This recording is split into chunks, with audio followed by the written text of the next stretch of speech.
Welcome everyone to our Packers News Wednesday live chat alongside Brian Wood. I am Olivia Reiner. The Packers hit the field today for the second time this week, gearing up for their divisional round game against the Seattle Seahawks. We'll bring you a COVID-19 related update, plus we'll also look at the Rams defense.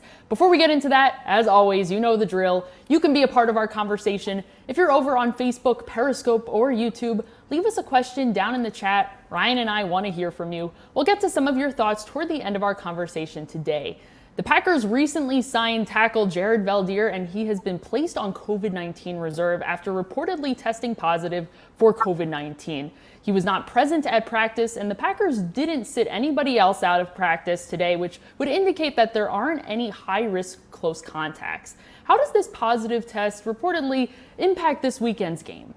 Well, let's look at what we know and what we don't know. What we know is that Jared Veldheer is out this week. We don't know if he's symptomatic or asymptomatic. If he's asymptomatic, he's looking at 5 to 8 days before he's able to come back to team facilities. 5 days if he gets 2 consecutive negative tests, and more on the 8-day range if that doesn't happen. Now, as far as symptomatic, if he has symptoms, you're looking at 10 days since his positive test, which was reportedly on Tuesday, and then another 72 hours minimum after symptoms subside. So at least 13 days, which would take him out of next week's NFC Championship game as well. Olivia, I think the biggest thing on a 30,000-foot scale is every day this week is going to be COVID-19 watch now for this team. Jared Veldheer did practice Tuesday. No players were held out of practice today. No players were listed as high contacts on COVID-19 reserve for today. Now the Packers have to see if any positive tests come Thursday, Friday, Saturday, and that's what we don't know. We'll keep you updated, and we'll keep watching this situation as it develops throughout the week. Keep checking out PackersNews.com. We'll bring you the latest over there as we learn more about the situation. Let's take a look to this weekend's game between the Packers and the Rams, specifically the Rams defense. This is going to be a marquee matchup between an all-pro cornerback versus an all-pro wide receiver. Rams cornerback Jalen Ramsey versus Packers wide receiver Davante Adams. Adams has been absolutely electric this season. He leads the league with 18 touchdowns. Jalen Ramsey has been a lockdown corner this season. Against Seahawks wide receiver DK Metcalf this weekend, Ramsey was only responsible for about 43 yards. He only allowed Metcalf to have 43 yards. As a whole, Ramsey wasn't covering Metcalf the entire game. However, Metcalf was still held to under 100 yards as a whole. How will the Packers try to get wide receiver Davante Adams open a little bit more, even if Ramsey is trying to follow him around? Yeah, well, again, what do we know and what do we not know? We know that the Rams are going to want to match Jalen Ramsey on Davante Adams as much as possible. We also know that he doesn't cover inside very often, and that's a real strength of Davante Adams' game.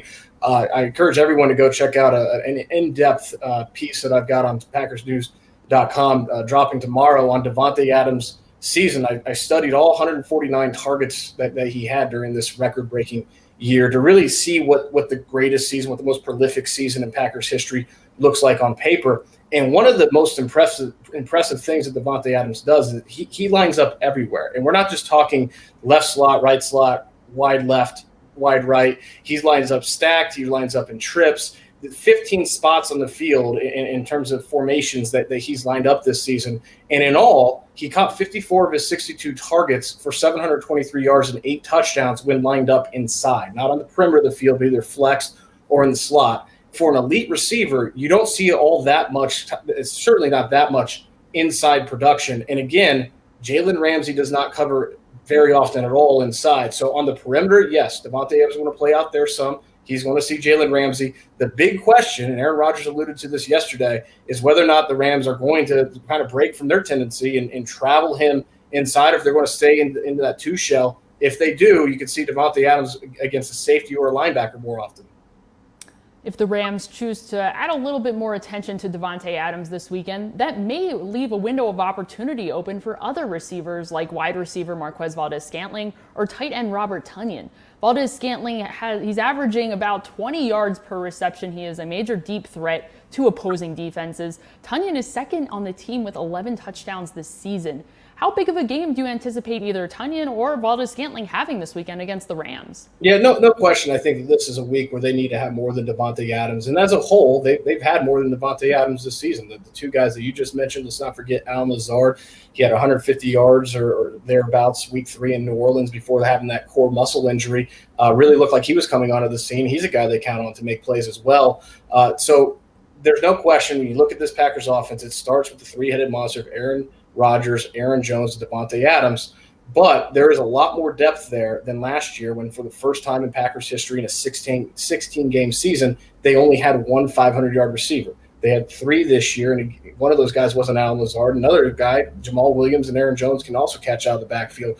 I asked Mike Pettin last week if he was a defensive coordinator devising a game plan against Davante Adams, how would he do it? He said in an ideal world, you put 2 guys on him, you put one guy in press, put one guy in off because he's going to beat press. But if you do that with this Packers run game and the depth that they have, they'll burn you in other ways. So it's going to be a handful for the Rams to match up against, even with Jalen Ramsey. Speaking of the Packers run game, if the Rams opt to double Davante Adams, that is going to leave some holes for the running backs to exploit, including running backs Jamal Williams, Aaron Jones, and A.J. Dillon. The Packers didn't get A.J. Dillon nearly as involved as they did against the Tennessee Titans when he had 2 touchdowns.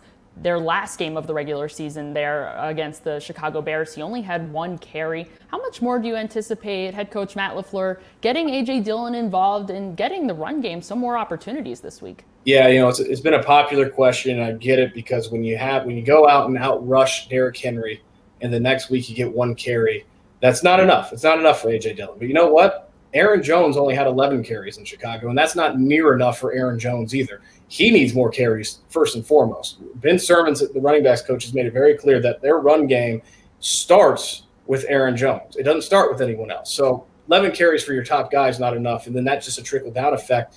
The other thing is that they only had 44 plays in Chicago, so that's kind of what you get. I mean, 11 carries for Aaron Jones, but a quarter of those, that's a quarter of the plays they got.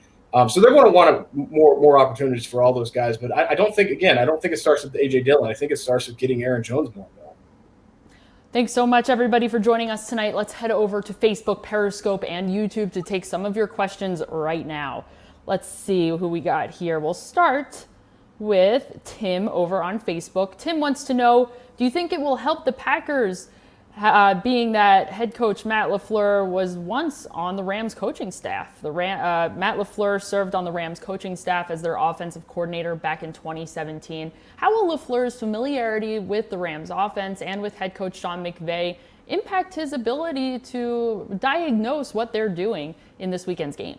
Well, it cuts both ways because Sean McVay is going to know Matt LaFleur very well too. Last year in 2 matchups against his mentor, Kyle Shanahan, Matt LaFleur was outcoached. His team was outplayed. The 49ers were a better team, and that's a big part of it. But that's just, they were blown out twice again in a matchup of mentor versus the student. In this season, Matt LaFleur's really flipped that script. At week 4 against Atlanta, he coached against his former boss, Falcons head coach Dan Quinn, and that's Dan Quinn's defense. I mean, he's a defensive guy. And Matt LaFleur's offense put 30 points on him. Week 16, they go against Mike Vrabel, his boss in Tennessee, and that's Mike Vrabel's defense. He's a defensive guy, and they put 40 points on the Titans. So he's 2-0 this season. This is kind of in a lot of ways the rubber match, and it'll be very interesting. I think it cuts both ways. Sean McVay knows Matt LaFleur as well as Matt LaFleur knows Sean McVay.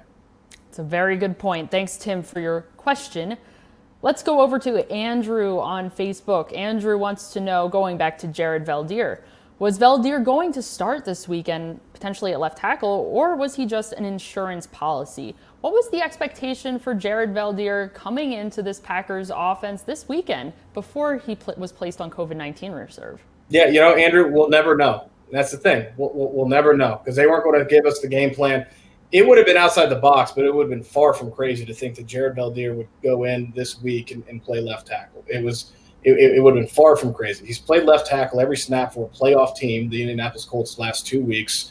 And when you look at where Aaron Donald is going to be on the field, and for this Packers offense, it all starts this week with stopping Aaron Donald. he's going to be lined up over the guards, which is Elton Jenkins, a Pro Bowler, and Lucas Patrick, who's been a very solid starter for this team. But if you look at the collective five, he has struggled the most as a pass blocker. Lucas Patrick versus Aaron Donald, that's a humdinger of a matchup for the Rams. So theoretically, could they have moved a left tackle caliber pass blocker and Billy Turner into right guard, which, oh, by the way, he started every game at right guard last season, and had Jared Veldheer, who's been playing a lot of left tackle lately, play out on left tackle? It would have been certainly plausible. It would have been a lot to ask. Don't get me wrong. I mean, the guy, even if he spent a month and played 2 games with the Packers last season, he's just back into this offense. He's been gone for a year. Still, it certainly would have been plausible. We'll just never know. I need to start using the word humdinger a little bit more, but that's a very good word You to like describe that? the matchup. The matchup between Aaron Donald and guard Lucas Patrick. We will have our eyes on Lucas Patrick this weekend when he takes on that Rams defensive front. We'll have our eyes on the entire offensive line. Thanks, Andrew, for your question. Let's go over to Brett on Facebook. Brett wants to know, does Green Bay focus more on stopping running back Cam Akers and try to make the Los Angeles Rams beat them through the air? Taking a look at Akers' stats this past week against the Seattle Seahawks, he had a really strong day, not only on the ground, but also through the air as well. Akers, 28 attempts, 131 rushing yards, and a touchdown, plus 2 targets in the passing game, 2 receptions for 45 yards. Where does this Packers defense start when evaluating the Rams offense? Cam Akers. Yeah, you're absolutely right. He's a rookie that kind of came on late during the season, but when he came on late, he came on, and he had a huge game against the Seahawks.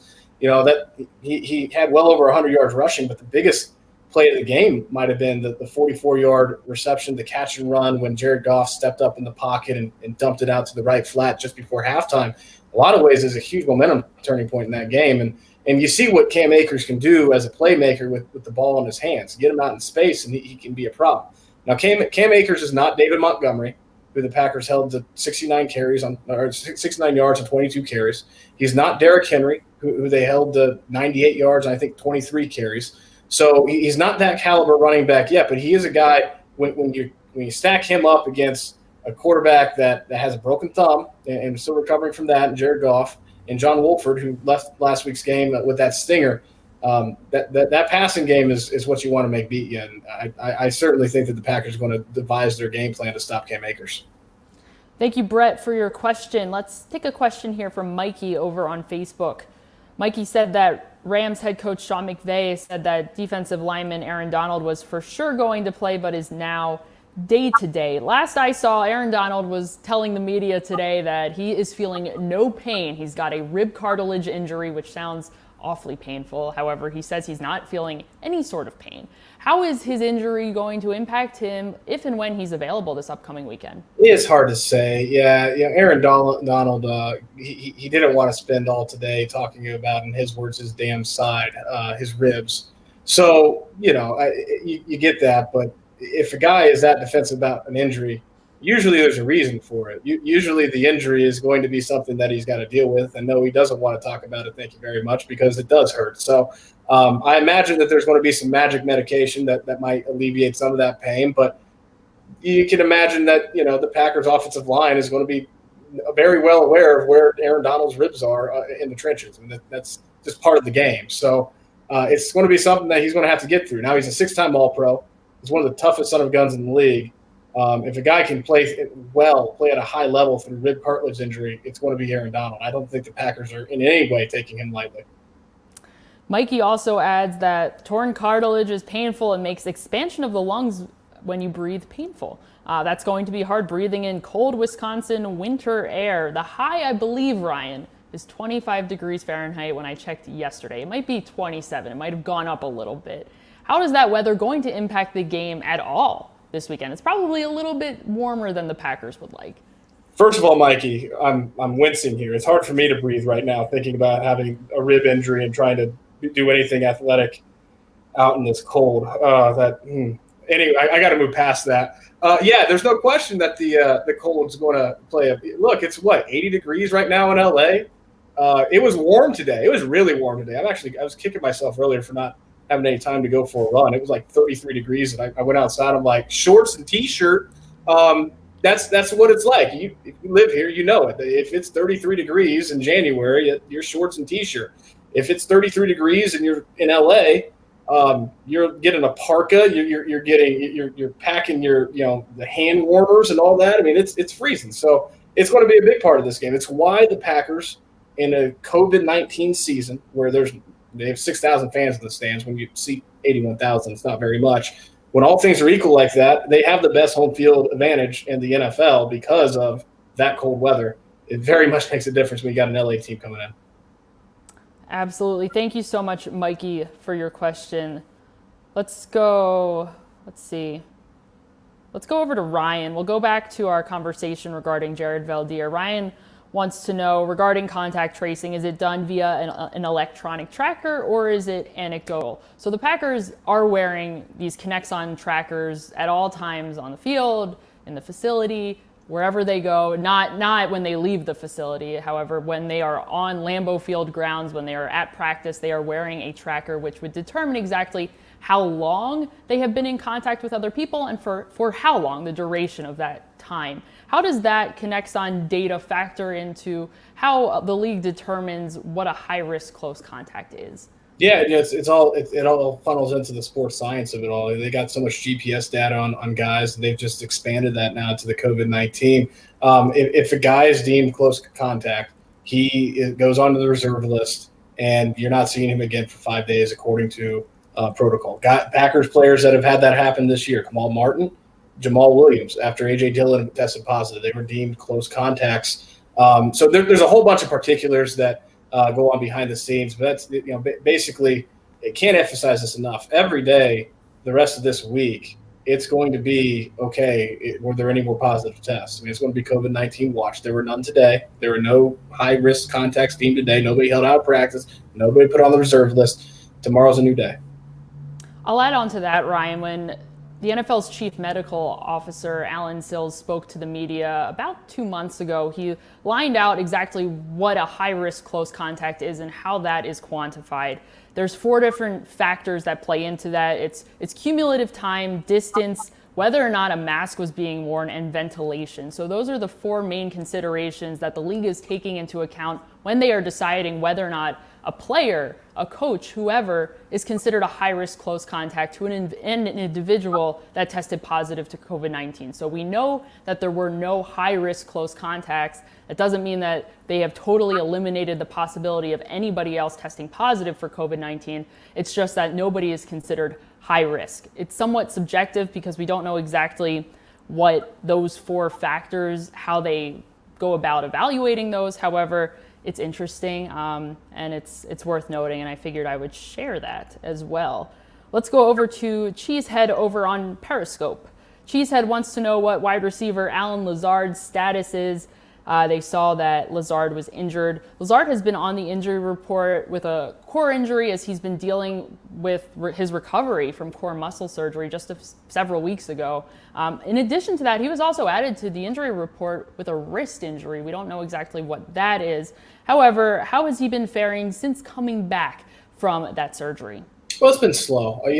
Look, Aaron Rodgers said that injury for him was very similar to what Robert Tonyan had last season. And Robert Tonyan came back, didn't do a whole lot. I think he had 10 catches and 100 yards, when he dealt with it. So it's a type of injury that is very painful. It's very difficult to come back from.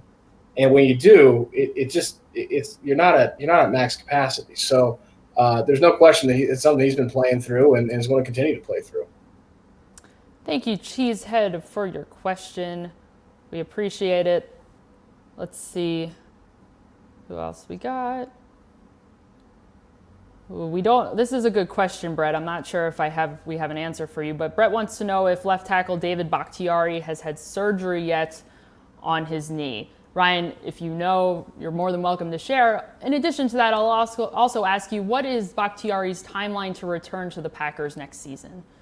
Yeah, I don't know offhand, but I would imagine that usually they allow the swelling to go down, but usually it's not much. It's been about 2 weeks now. I think tomorrow is 2 weeks since he went down. It was a Thursday right before the Chicago game, so it would be around this time. Brian Bulaga, he's basically the Wolverine. I mean, I've never seen a guy heal like Brian Bulaga. And Brian Bulaga went down early November a few years ago on Monday Night Football against the Detroit Lions. I think it was like early November, and he was able to get back just in time for the start of the next season. Well, 6 weeks later, and that's a quick recovery. Brian Bulaga, he's a Marvel character. I don't know how he does that, but. Look, that's a quick recovery. With David Bakhtiari, it's certainly plausible that he's going to miss the start of next season. It'd be really remarkable if he didn't. Thank you, Brett, for your question. And of course, if and when we know more about Bakhtiari's injury, we will keep you updated over on PackersNews.com. That is going to do it for us tonight, everyone. Thank you so much for joining us. I will be live tomorrow with Tom Silverstein to continue to discuss Packers-Rams, to share any other updates we have related to COVID-19. For Ryan Wood, I'm Olivia Reiner. We'll see you next time.